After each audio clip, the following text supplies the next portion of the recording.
بسم اللہ الرحمن الرحیم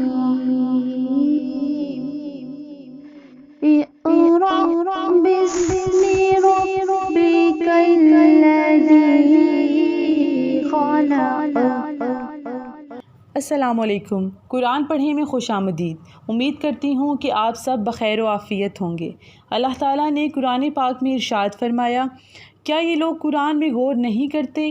اگر یہ اللہ تعالیٰ کے سوا کسی اور کی طرف سے ہوتا تو یقیناً اس میں بہت کچھ اختلاف پاتے۔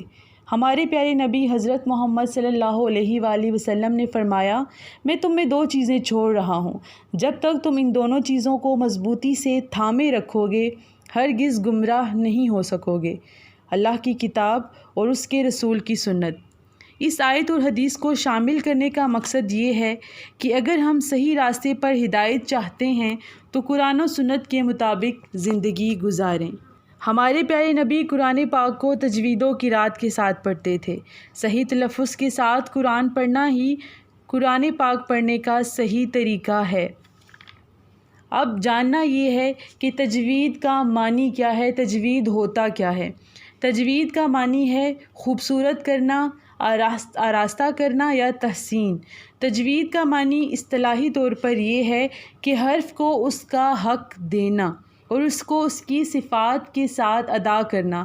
حرف کو اس کی صفات کے ساتھ ادا کرنا تجوید کہلاتا ہے، اور علماء کا کہنا ہے کہ تجوید کا سیکھنا واجب ہے، کیونکہ اگر ہم تجوید نہیں سیکھیں گے تو حروف کی ادائیگی غلط ہوگی، جس کی وجہ سے معنی تبدیل ہو جاتا ہے۔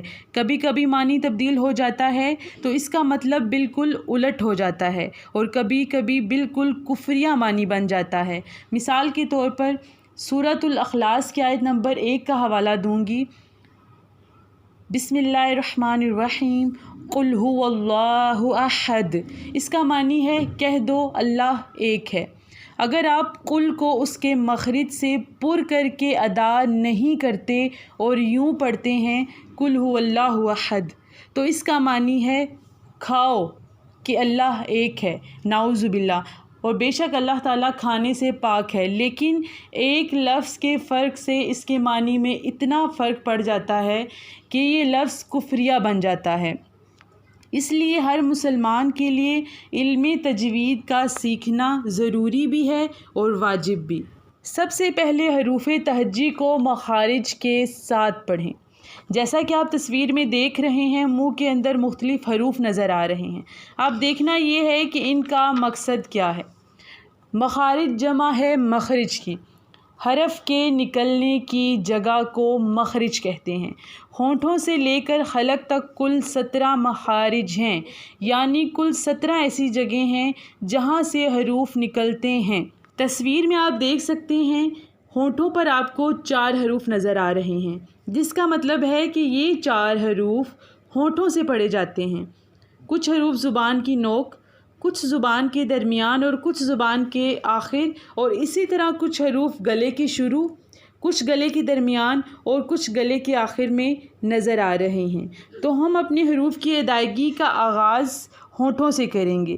کیونکہ ہمارے مخارج کا آغاز ہونٹوں سے ہو رہا ہے تو ہم ہونٹوں کے حروف سے اپنے سبق کا باقاعدہ آغاز کریں گے۔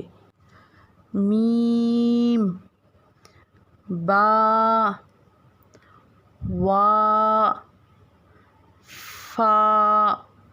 یہ 4 حروف ہونٹوں کے مختلف حصوں سے پڑھے جاتے ہیں، جیسا کہ میم دونوں ہونٹوں کے خشک حصوں کو آپس میں ملانے سے ادا ہوتا ہے، با دونوں ہونٹوں کے تر حصوں سے ادا ہوتا ہے، اسی طرح وا دونوں ہونٹوں کو گول کرنے سے پڑھا جاتا ہے، اور فا اوپر کے دانتوں کے کنارے اور نچلے ہونٹ کے تر حصے سے ادا ہوتا ہے۔ چلیں اب ہم ان حروف کی پریکٹس کرتے ہیں۔ جیسا کہ ہمارا پہلا حرف ہے میم، تو میم کو دونوں ہونٹوں کے خشک حصے سے ادا کیا جائے گا، میم، میم۔ اسی طرح با دونوں ہونٹوں کے تر حصوں کو آپس میں ملانے سے ادا ہوگا، با، با۔ اسی طرح ہمارا تیسرا مخرج ہے وا وا وا دونوں ہونٹوں کو گول کرنے سے ادا ہوتا ہے۔ اسی طرح ہمارا چوتھا مخرج ہے فا فا اوپر کے دانتوں کے کنارے اور نچلے ہونٹوں کے تر حصے سے ادا ہوتا ہے۔ فا فا فا۔ اب دیکھا جا سکتا ہے کہ میم اکیلا کس صورت میں ہوتا ہے اور میم کی مختلف شکلیں کیسی ہوتی ہیں جب یہ اکیلا ہوتا ہے، کسی دوسرے لفظ کے ساتھ ہوتا ہے اور اگر کسی لفظ کے آخر میں ہوتا ہے۔ اب میم سے جو لفظ بنتا ہے ہم اس کی پریکٹس کریں گے تاکہ ہمیں مخرج کو ادا کرنے میں آسانی ہو، جیسے میم مسجد مسجد مسجد۔ با با ہمارا دوسرا حرف ہے جس کی ہم پریکٹس کر رہے ہیں۔ اب آپ سامنے اسکرین پہ دیکھ سکتے ہیں کہ با اکیلا کی صورت میں آتا ہے اور اس کی مختلف شکلیں کیسی ہوتی ہیں۔ مثلاً اگر یہ کسی لفظ کے شروع میں آتا ہے تو اس کی شکل کیسی ہوگی، درمیان میں آتا ہے تو اس کی شکل کس طرح ہوگی اور آخر میں آتا ہے تو اس کی شکل کیسی ہوگی، اس کی مختلف اشکال اس تصویر میں دکھائی گئی ہیں۔